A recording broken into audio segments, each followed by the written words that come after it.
C'est un génie de la comédie et du théâtre. Molière 2011 pour son rôle dans Un fil à la patte de Georges Feydeau. Il est à l'affiche de Knock, film Europe 1 qui sort mercredi dans les salles et il y donne la réplique à Omar Sy dans une scène d'anthologie. Il y a des fois que je chante des démangeaisons ici. Est-ce que ce serait pas plutôt là? Ah oui, ça me chatouille, ou plutôt ça me gratouille. Ne confondons pas. Ça vous chatouille ou ça vous gratouille?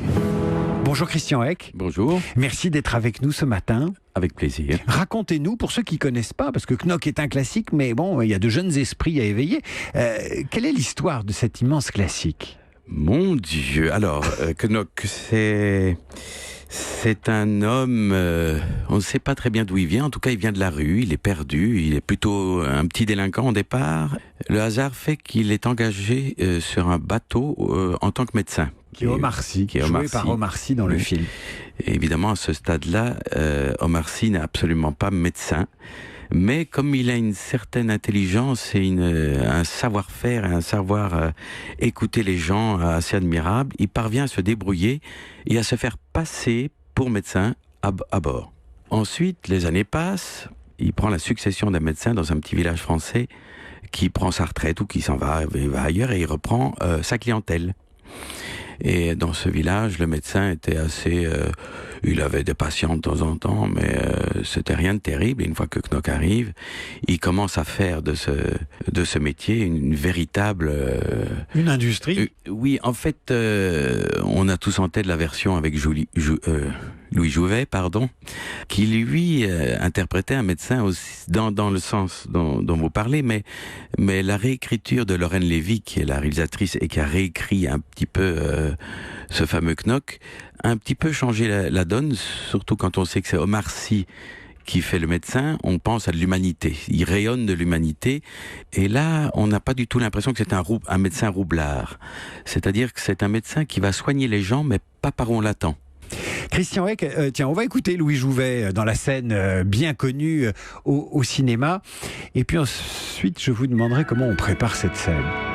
Quand j'ai dîné, oui, eh ben, il y a des fois que je sens comme une espèce de démangeaison ici. Oui, ça me chatouille, ou bien plutôt, ça me gratouille. Attention, ne confondons pas. Est-ce que ça vous chatouille ou est-ce que ça vous gratouille? Ah, ça me chatouille. Mais ça me gratouille bien un peu aussi. Christian Eck est avec nous, il est à l'affiche de Knock avec Omar Sy. Vous la portez aussi avec Omar Sy sur vos épaules, cette scène-là, cette scène d'anthologie. Ça vous chatouille ou ça vous gratouille? Est-ce qu'on dort la veille où on va interpréter cette scène au cinéma? On ne dort pas bien. Effectivement, parce qu'on a déjà tellement dans l'oreille cette musique. Je crois que l'œil de Lorraine Lévy a tellement dégagé d'humanité et en plus le partenaire que j'avais en face de moi, Omar Sy, joue tellement l'instant présent avec la personne avec qui il travaille que ça s'est très vite oublié.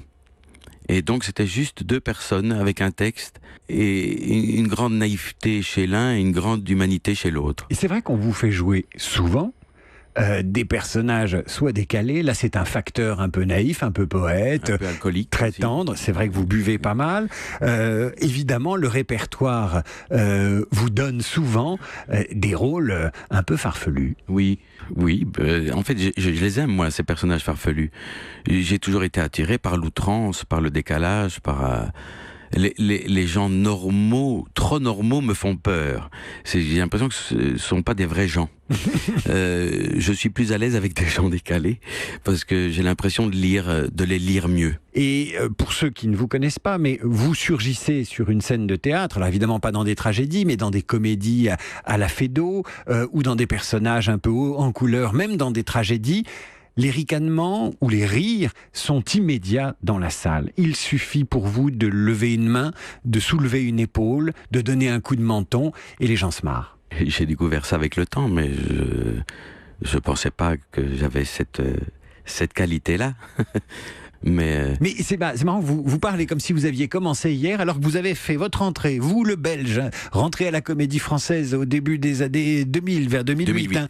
Vous êtes rentré dans le Larousse en juin 2017 et vous parlez comme si vous étiez arrivé hier en France. Mais oui. J'ai commencé à faire rire avant la Comédie Française. Bien et sûr. Avant d'être en France. Et la comédie française, pour moi, n'était pas un but, n'était pas un rêve.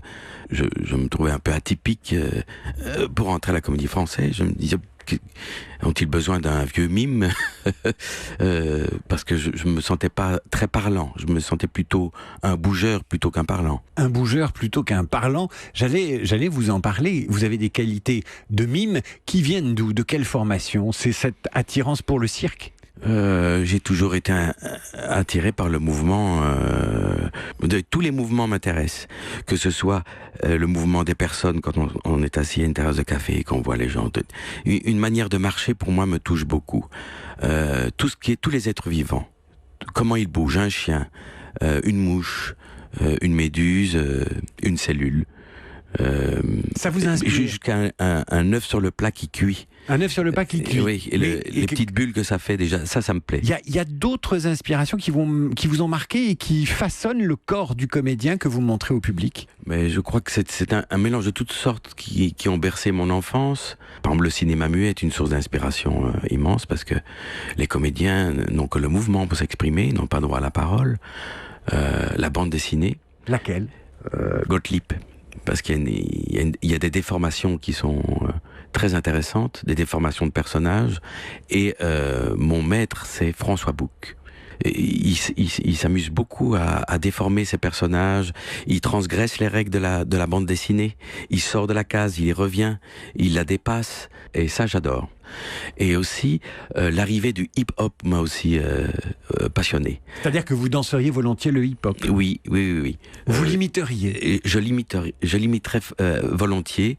Je trouve que cette manière de pouvoir séparer les parties du corps est un outil extrêmement intelligent, intéressant, pour réfléchir aux compositions de personnages. Christian, et quand on est mort de rire au théâtre, plié en quatre en vous voyant, on voit aussi votre visage, vos expressions, vos yeux qui s'ouvrent, votre façon d'être étonné, d'être paniqué. Comment vous travaillez ça aussi, ce visage, comme une sculpture?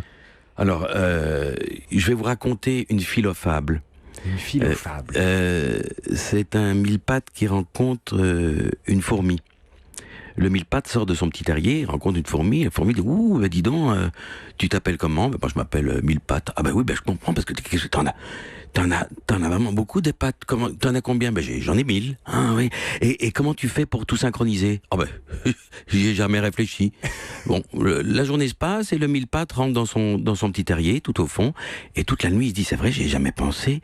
Comment je fais pour synchroniser ? Parce que j'ai quand même 1000 pattes. Comment je fais pour synchroniser ces 1000 pattes ? » Le lendemain matin, impossible de sortir de son terrier. C'est-à-dire qu'au moment où vous y réfléchiriez, vous ne pourriez plus jouer la comédie. Je crois qu'il y a des choses où il ne faut pas réfléchir. Et en même temps, il faut bosser. Oui. Alors. C'est un paradoxe. Christian Eck, merci. Knock sort en salle le mercredi 18 octobre. C'est un film européen, on est très fiers de l'accompagner. Et puis 20 000 lieues sous les mers, pièce que vous avez mis en scène, ça tourne partout en France. C'est absolument formidable, d'une immense poésie. Merci à vous, Christian Eck. Avec plaisir.